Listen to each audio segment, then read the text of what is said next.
So what is feature scaling?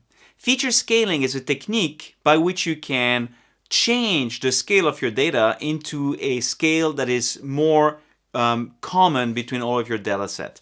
And that is often, but not always, something that is absolutely crucial for the success of your machine learning algorithm. So let's look at the different ways we have to rescale a data set. There's really only two: normalization and standardization. So let's imagine that we have two different data sets that we want to use in our machine learning application.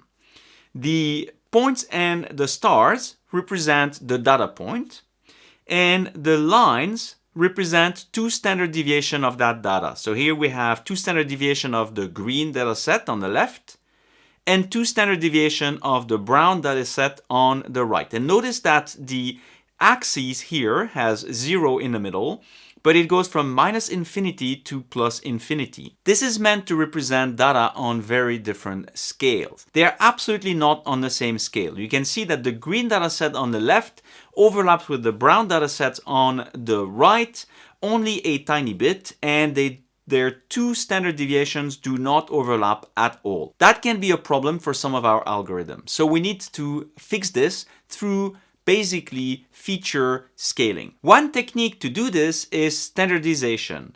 Standardization comes down to basically taking every one of our data points, removing the mean of the data point, and dividing this by the standard deviation of the data set. This is also known as z-normalization. So graphically what we do is we essentially take the mean or the standard deviation of this data set and we fit it between -1 and +1. So two standard deviation fit between -1 and +1, which means that our data now fall on top of one another. Now there's benefit and disadvantage of these techniques. One benefit is that you can easily predict that all of your data will have a standard deviation of 1.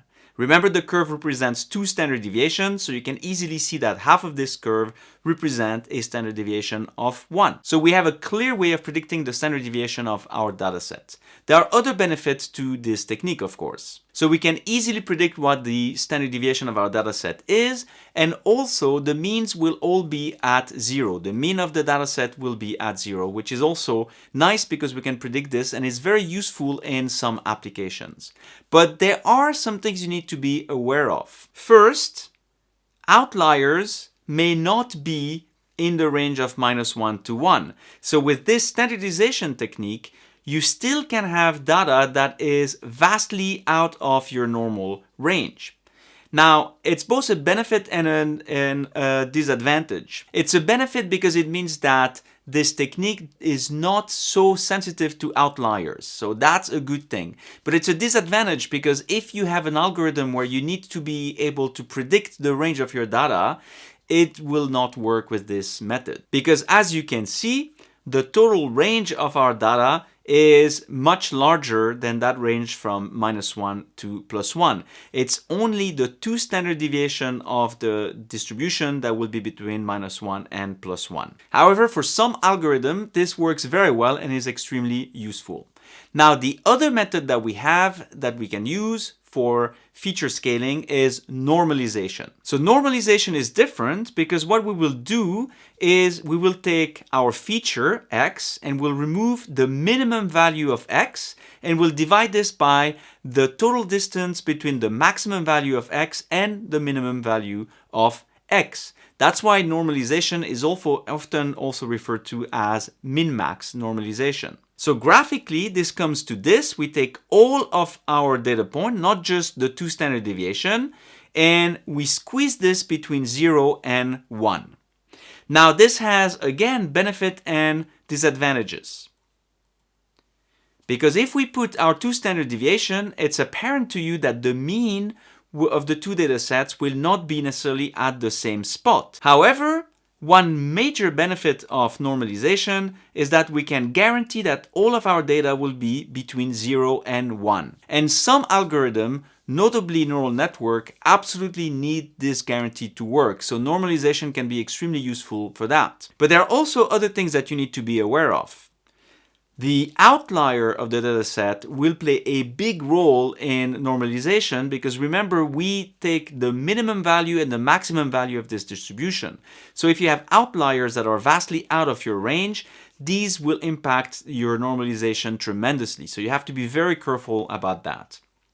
The other thing is you cannot guarantee that your standard deviation will be 1. Your standard deviation of each data set can be extremely different. So if you need unit standardization or unit standard deviation or standard deviation of 1, this is not the right technique for you. So a question you might have is which technique to use. And the truth is there's not really a fast and hard rule about this either. It comes with experience and with experimentation as well. However, it tends to be true that standardization is preferred in things like clustering analysis or PCA, principal component analysis, because the true distance between features matters a lot for these algorithms. So in this case, you would tend to use standardization.